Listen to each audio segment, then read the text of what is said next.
Hey everyone, Mike Miller here with the Herald Times, joined by columnist Jeremy Price, coming to you after Indiana's 68-66 win over Northwestern in the Big Ten opener for both teams. Went a whole lot better than last year's Big Ten opener, which was a blowout loss at Michigan. IU responds from the Duke blowout with a hard-fought victory, one in which they had to gut out over the final 3.5 minutes without Juwan Morgan. Not sure what his status is there.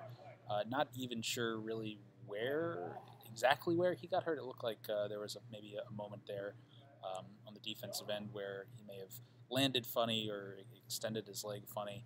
Also didn't seem to help that he caught a leg from Vic Law not long after, leading into that final media timeout. But no real update on Juwan Morgan. It looked like he was getting worked out on the right shin on the bench.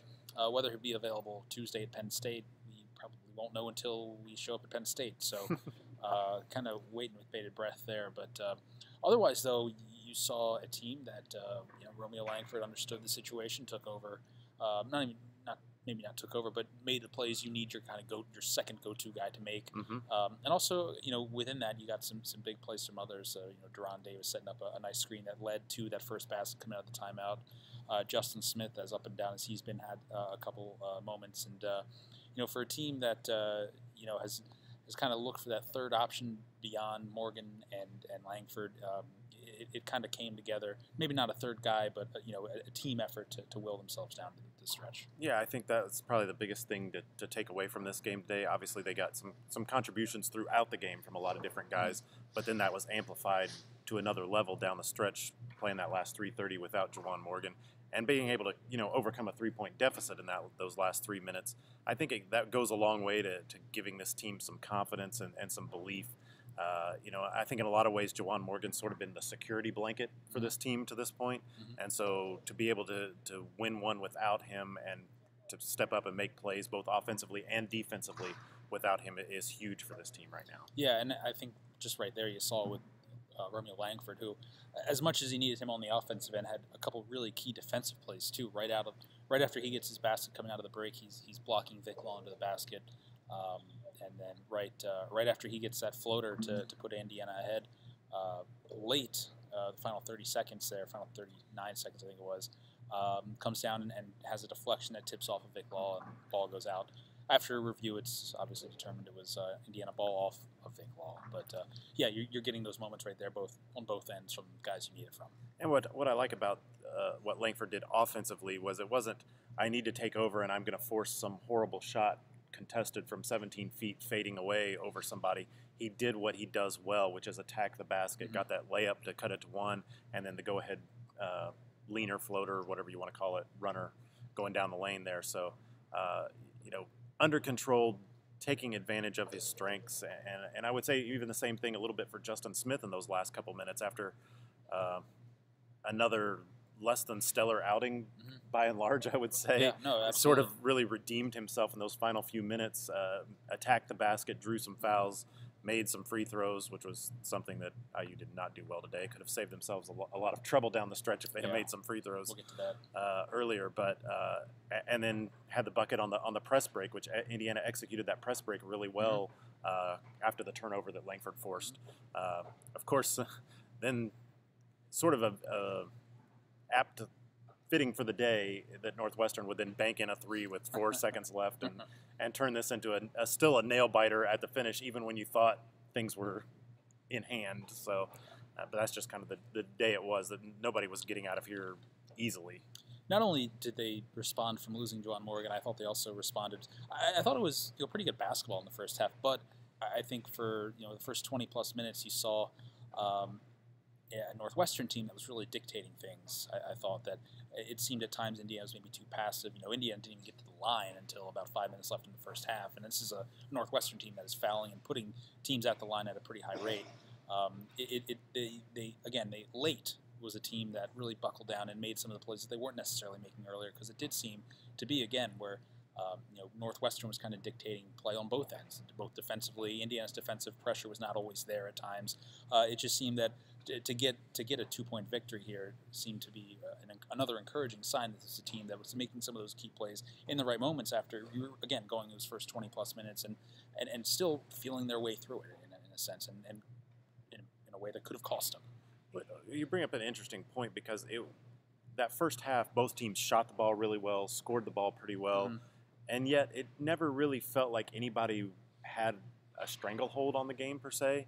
It was kind of an odd game. Like, there was one point late in the first half where we were looking at the box score and Indiana hadn't shot a free throw, but they had 16, 18 points in the paint. So it's not like Indiana wasn't getting to the basket or getting easy baskets. They just weren't attacking in a way that drew free throws really until they got in the bonus in the last part of that half. So, I don't know. It was a hard game to figure out. It felt like both teams were able to do a lot of the things they wanted to do in that first half, and then it would shift the other way ever so briefly.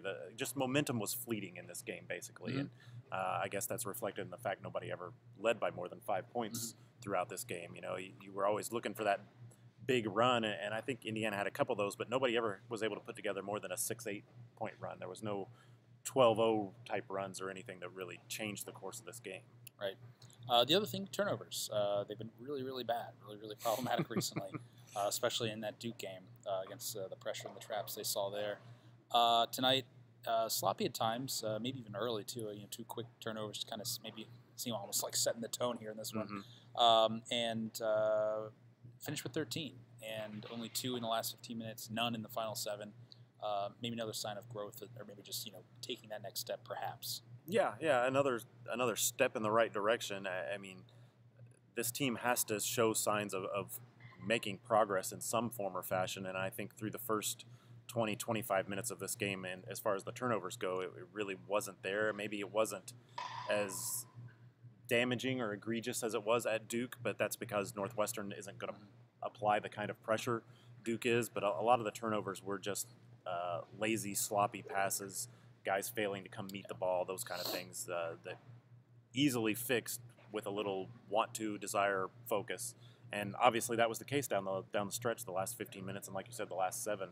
Thought Devontae Green stopped trying to force things into traffic like he was doing early in the game, and for him, it feels like because of the injury that Duke game was kind of like his first game, and this is his second game, and we all know with Devontae, it takes a few games for him to sort of, I don't know, get the crazies out or whatever you want to call it, and he seemed down the stretch of this game to finally be settling into more the study role that Archie Miller has talked about him, showing in the offseason and developing in this offseason, and I think that's a thing that will come with the increase in playing time for him, and another guy, Zach McRoberts. Yeah, I was about to say. He probably the play of the game, even though it didn't turn out to be Still kind of in the defining stretch, but it was huge. Just basically laid out on that sideline to make a one-handed save and prevent another turnover, really. And I don't know, maybe that was the wake-up call that said, hey, let's stop giving this thing away or whatever. But well, always a 3-pointer, I think. It did lead to a Romeo 3-pointer. Yeah. So vintage Zach McRoberts from that standpoint. And I guess the other thing that we talk about eliminating the turnovers, the other thing this team's got to eliminate is the early fouls. You're getting too many guys in foul trouble in the first half of games. Today it was Justin Smith, Al Durham, and McRoberts, maybe, or Davis, Deron Davis. I think Davis had 2 early. Yeah, I don't know. There were 3 or 4 guys with 2 fouls in the first half once again, and this team can hardly afford to keep playing with one hand tied behind its back from that standpoint. At least Juwan Morgan stayed out of foul trouble for the most part today.